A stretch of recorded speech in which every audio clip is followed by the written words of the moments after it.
My fiancée moved in with her ex-boyfriend's family to find herself 8 weeks before our wedding. I returned the $18,000 ring the next morning, canceled the honeymoon, and flew one way to Bali. Her panicked calls started the second she saw my Instagram stories. My fiancée told me she needed to discover who she was before the wedding. She planned to stay with her former boyfriend's relatives to sort out her thoughts. I told her to take whatever time she required.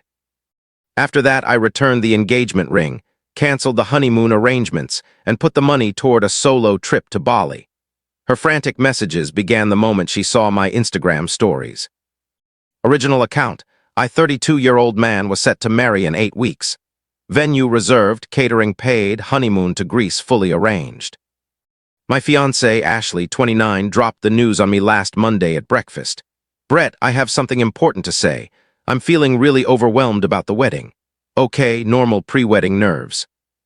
I reached for her hand. We can scale everything back if you prefer. Your mother has been overdoing the guest list. She pulled her hand away. No, it's not that. I need to discover who I am before we take this step. The coffee mug paused halfway to my lips. Discover yourself? I've been speaking with Trevor's family. Trevor, her college boyfriend. The one she was with for 3 years. They have a cottage upstate. His mother offered to let me stay there a few weeks, to clear my mind. You want to stay with your ex-boyfriend's family. To clear your head about our wedding. Trevor won't even be present. He lives in Seattle now. It's only his parents and sister. Ashley, we're getting married in 2 months. She began crying. Not sad tears, frustrated ones. This is exactly why I need distance. You don't understand. I've never been on my own. I went straight from my parents to Trevor to you. I need to know who I am outside a relationship. By living with your ex's family? They're like family to me as well. We were together 3 years. His mom is like a second mother. I leaned back. Looked at her carefully. 3 years together, 2 years engaged, everything already paid for, and now this, you know what, take all the time you need. Her eyes widened. Really? You understand?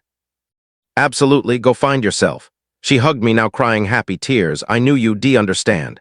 I'll be back in 2 or 3 weeks. The wedding is still happening, I promise. I just need this.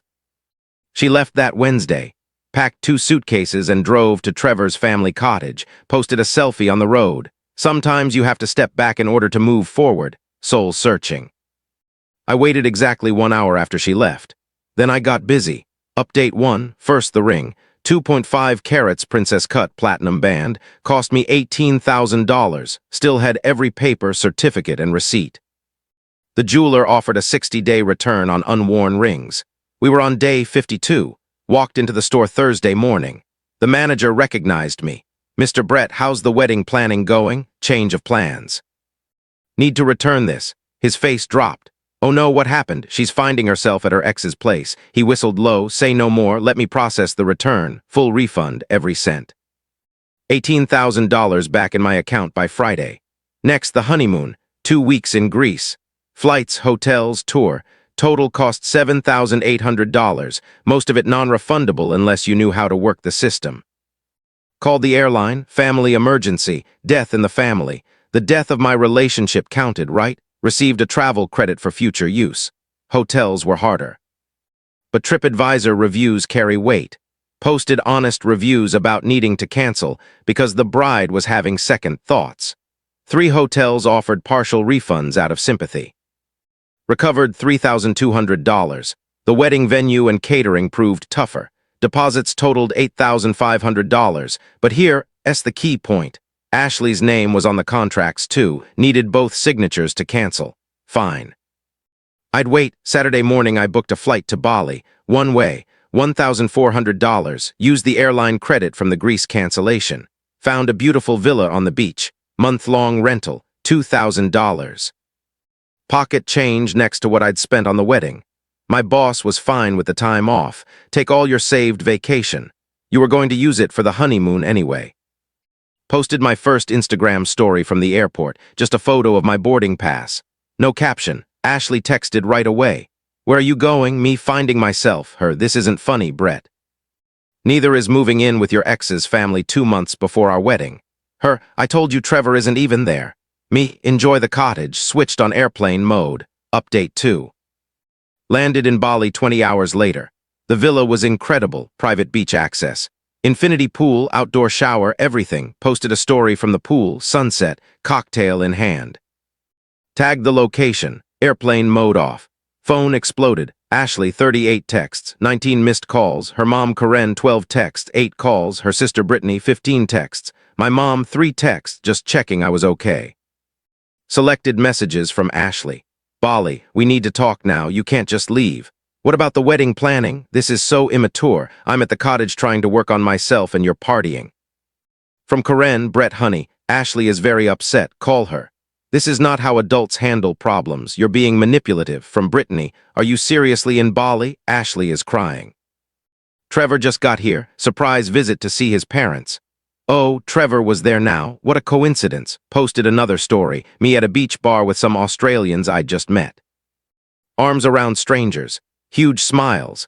Caption, finding myself one new friend at a time. Ashley called while I was at dinner. I answered. Brett, what are you doing? Eating the most amazing seafood. You'd love this place. I mean, what are you doing in Bali? Same thing you're doing at Trevor's, finding myself. That's different. How? I'm working through things. You're just vacationing, Ashley. You're literally on vacation at your ex's cottage. With his family, for therapy, self-reflection. Cool, I'm self-reflecting too. In a pool, with a mojito. We need to talk about the wedding. What wedding? Silence. What do you mean what wedding? Our wedding. The one you ran away from to go find yourself? That wedding. I didn't run away. I'm coming back. When? 2 or 3 weeks. Maybe 4, maybe 4. 8 weeks before the wedding you need maybe 4 weeks at your ex's place. Stop saying it like that. Like what? Like I'm doing something wrong. I'm trying to better myself for us. By staying with Trevor. He's not even here. Brittany says he just showed up. Long pause. That's he just surprised his parents. I didn't know he was coming. Right. Brett, stop this. Come home. I am home. For the next month, maybe longer, still finding myself. She hung up. Posted a story of the breakfast spread the next morning. Fresh fruit overlooking the ocean. Self-discovery tastes amazing. Update 3 day 5 in Bali. I'd settled into a routine. Sunrise yoga. Never done yoga in my life, but why not? Surfing lessons. Exploring temples, making friends at beach bars. Then Trevor called. I stared at the caller ID. The audacity. I answered. Brett, hey man, it's Trevor. I know who it is. Look, this is awkward. You're staying at a cottage with my fiancée. Yeah, a bit awkward. She's really upset, bro. Bro, really? Not my problem, bro. You need to come back. She's a mess. She wanted space. I'm giving her space, a whole ocean of it. This is childish. You know what's childish? Running to your ex's family 2 months before your wedding. She just needed to think. And I need to think too. In Bali, bye, Trevor, but Trevor wasn't finished. You know she's been texting me for months, right? I paused. What? Just friendly stuff. But yeah, we've been talking. She said she was confused about the wedding. And you didn't think to mention she should talk to her fiancé? Not my place, man, but it's your place to house her. My mom invited her. Your mom, right. Hung up, screenshot the call log. Trevor called me. That was interesting. That afternoon, Karen, Ashley's mom, tried a different approach. She commented on my Instagram publicly. Very mature, Brett. While Ashley works through legitimate concerns, you're playing games. This is why she needed space from you. I replied, you're right, Karen, she did need space from me. That's why I'm giving it to her, all of it, permanently. She deleted her comment within an hour, but not before about 50 people saw it. My phone started lighting up with friends asking what was happening. Posted a story of me signing up for a cooking class. Learning to make authentic nasi goreng. Growth mindset. Ashley texted, can you please stop posting stories? Everyone, asking me why you're in Bali. Me tell them you're finding yourself and I'm finding myself. We're both on journeys. Her at Trevor's cottage. That's your journey, not mine. We need to talk about the wedding venues. They're calling me. What wedding? Stop saying that. You literally left to figure out if you want to get married. I never said that. You moved in with your ex to find yourself before our wedding. The message was pretty clear. I'm coming home. Me, cool. I won't be there. When are you coming back? Me, when I find myself. Be serious. I am. You set the precedent. Self-discovery is important, right? She tried calling. I declined. Posted a sunset photo instead. Update 4 day 10. The wedding vendor calls started. They couldn't reach me. New local SIM card. Only checking emails once a day. So they called Ashley. The venue wanted to confirm final headcount. The caterer needed the last payment. The florist was ready to finalize arrangements. Ashley was panicking. She couldn't make changes without me. Couldn't cancel without me, couldn't even postpone without my signature. She sent an email, a long one. Brett, I know you're angry, I get it. Maybe I handled this wrong. But abandoning everything to go to Bali isn't the answer. We have contractual obligations. We have deposits we'll lose. Our families have made plans. I've had time to think and I realize I made a mistake. I'm ready to come home and work through this together. Trevor means nothing to me. His family was just familiar and safe when I was scared. Please come home so we can fix this. I replied, Ashley, I'm not angry, I'm in Bali. You wanted to find yourself with your ex's family. I wanted to find myself on a beach. We're both doing what we need to do. Ray, the wedding. You should have thought about those contracts before moving in with Trevor. Since you're still there, it's been 10 days. I assume you're still finding yourself. I'll be back when I'm ready, maybe 3 weeks, maybe 4, enjoy the cottage. Brett, she lost it, called my mom crying. Mom called me. Brett, what's going on? Ashley moved in with her ex's family to find herself before our wedding. She what? Yeah, so I'm in Bali, good for you. Really? Honey, if a girl needs to live with her ex to figure out if she wants to marry you, she doesn't want to marry you. Thanks, Mom. Send pictures. Your dad wants to see the temples. That evening I got a text from a number I didn't recognize. It was Trevor's mom, Linda. Brett, this is Linda. I think there's been a misunderstanding. Ashley just needed some peace and quiet to think. Trevor being here is coincidental. I replied, Linda, with all due respect, my fiancé is living in your cottage with your son. There's no misunderstanding. They're not sharing a room. The fact that you felt the need to specify that tells me everything. You're being unreasonable.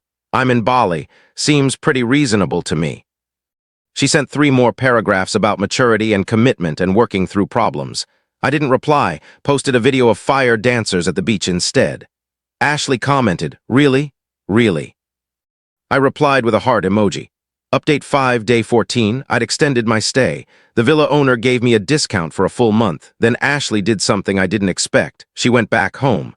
Alone. Her text, I'm home. Trevor and I are just friends. Nothing happened. Can we please talk like adults? How was the self-discovery? I discovered I want to marry you. After 2 weeks with Trevor, it wasn't like that. What was it like? We just talked about old times, about life, about relationships. About our relationship, sometimes, and I realized I was scared. Of commitment, of forever, but I'm ready now, because Trevor helped you realize that. Stop making it sound dirty. I'm not. I'm in Bali, having revelations of my own. Like what? Like I don't want to marry someone who needs her ex to convince her to marry me. Silence for 5 minutes. I'm trying to fix this. Fix what? I'm not broken. I'm in paradise. The wedding is in 6 weeks. What wedding? I hate when you say that. The one where the bride ran away to her ex's house. That wedding has been canceled. We haven't canceled anything. Check your ring finger. Or what? Your ring, where is it?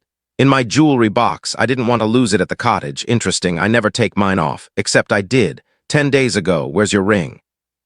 The same place as yours. Returned to the store. You returned my ring? My ring, I bought it. And yes, that was an $18,000 ring. Yep, paid for a lot of Bali. Screaming, crying. I held the phone away from my ear. You had no right. Ashley, you moved in with Trevor. The wedding was over the moment you packed your bags. I was coming back. To do what? Marry me out of obligation. Because you'd already sent the invitations. Out of love. Love doesn't need 2 weeks at an ex's cottage to be sure. I'm calling the venues. We're keeping everything scheduled. Good luck with that. You need both signatures. This is theft. That ring was mine. It was a conditional gift. The condition was marriage. You broke the condition when you moved in with Trevor. I'll sue you for what? Returning my own property after you abandoned our relationship? I didn't abandon anything. Ashley, you literally moved out to find yourself. That's abandonment for 2 weeks with your ex. She hung up, posted on Facebook. Some people show their true colors when things get tough. I took some time for self-reflection and growth, and instead of support, I got abandoned. Grateful to know the truth before making a huge mistake. The comments started immediately. Team Ashley versus Team Brett. I didn't engage, posted another sunset instead. Update 6, day 20. The mutual friends started picking sides. My buddy James texted, Did you really sell her ring while she was gone? Me, returned it, and she wasn't gone. She moved in with her ex. For therapy or whatever. Me, if you need your ex for therapy about your current relationship, you don't have a current relationship. Fair point. Ashley's friend Nicole was less understanding. Sent me a novel about toxic masculinity and emotional manipulation. I replied with a photo of me learning to make pottery, working through my toxic masculinity one vase at a time. She blocked me. Then Ashley hired a lawyer. Well, her dad hired one, Mr. Peterson, seriously, that was his name. Sent an email demanding one-half the value of the returned ring, $9,000, $2. Her deposits back from all vendors, 3 compensation for emotional distress. 4 the honeymoon tickets transferred to her name. I forwarded it to my cousin who's a lawyer. His response, la. Tell them to pound sand. Legally, he drafted a response. Ring was a conditional gift, condition not met. Vendor contracts require both parties' signatures, emotional distress. She moved in with her ex. Honeymoon was booked in my name, paid with my card. Ashley texted, can't we handle this without lawyers? Me, you hired the lawyer, my dad did. Same difference. I just want what's fair, me fair. Okay, calculate the cost of therapy I'll need after my fiancée moved in with her ex. I'll deduct that from the ring value. This isn't funny. Neither was finding out Trevor was there the whole time. He only came for a few days. Ashley, I don't care if it was a few hours. You chose to find yourself with your ex instead of working through things with me. I tried to talk to you. When, before or after you packed, I'm done, my lawyer will handle this. Cool, mine too. Enjoy your self-discovery. That night I posted a story of a traditional Balinese ceremony I'd been invited to. Some cultures believe in commitment, wild concept. Ashley watched it within minutes. Didn't reply, final update, day 30, last day in Bali. The legal stuff fizzled out. Ashley's lawyer realized she had no case.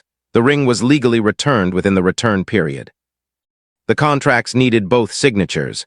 The emotional distress claim was laughable given the circumstances. But the best part? Trevor reached out again. Hey man, just wanted you to know nothing happened between us. Trevor, I genuinely don't care. She chose you, bro. No, she chose to run away. Then chose to come back when I wouldn't play along. That's not choosing me, that's choosing convenience. She loves you. She loved the stability, the wedding, the life we built. But when it came time to commit, she ran to you. It wasn't like that. Trevor, she's your problem now. What? We're not together. Give it time. She'll need somewhere to stay when she realizes the wedding vendors are coming after her for the cancellation fees. You're not canceling? Can't. Need both signatures, but I'm also not paying and I'm not showing up. That's cold. That's consequences. 3 days later, back home, Ashley was at my apartment, sitting on the steps, puffy eyes, messy hair, looking rough. Can we talk? Sure. We sat on the steps. I screwed up. Yeah, I got scared. The wedding, the forever, all of it. Trevor was safe, familiar, no pressure. And I realized that's not what I want. I want you. The pressure, the commitment, all of it. Ashley, you humiliated me. You moved in with your ex. Your family attacked me publicly. Your friends called me toxic, I know. And you think now you can just decide you're ready? I hope so. I looked at her. Really looked at her. She was still beautiful, still the woman I'd loved for 3 years. But she was also the one who ran away to her ex when things got real. I can't. Brett, please. I can't marry someone who needs another man to validate our relationship. It wasn't like that. It was exactly like that. You couldn't figure out if you wanted to marry me, so you went to Trevor. What happens next time you get scared? Who do you run to then? There won't be a next time, you're right, there won't. She cried, begged, promised therapy, couples counseling, anything. Ashley, go home. This is my home. No, it was. Now it's just my apartment. She left. Posted one more Facebook rant about men who can't handle strong women needing space. The comments were brutal this time. Even her friends were pointing out the Trevor thing was weird. The wedding date came and went. I was in Vegas with the boys, posted a single photo, dodged a bullet. Caught a poker instead. Ashley texted, this should have been our wedding day. Me, it was, I'm married, self-respect. Beautiful ceremony, you should have been there, she didn't reply. Heard through mutual friends, she started dating Trevor 3 months later. They broke up after 5 months when she moved in with his family again to find herself before meeting his extended family at Christmas. Trevor called me. I get it now. Me told you she'd be your problem. Some lessons cost $18,000. Mine bought me a month in Bali, and the knowledge that when someone shows you who they are, someone who runs to their ex when things get tough, believe them the first time. The villa in Bali still sends me birthday wishes. Might go back next year, still finding myself after all. just doing it without someone who needs their ex to validate their choices. Oh, and the vendors. They eventually came after both of us for the cancellation fees. Ashley had to pay half, about $4,000. Her dad was furious. Me? Worth every penny for the freedom. Still got the pottery vase I made. It's crooked, imperfect, and slightly useless, but at least it knows what it is and doesn't need its ex to figure that out.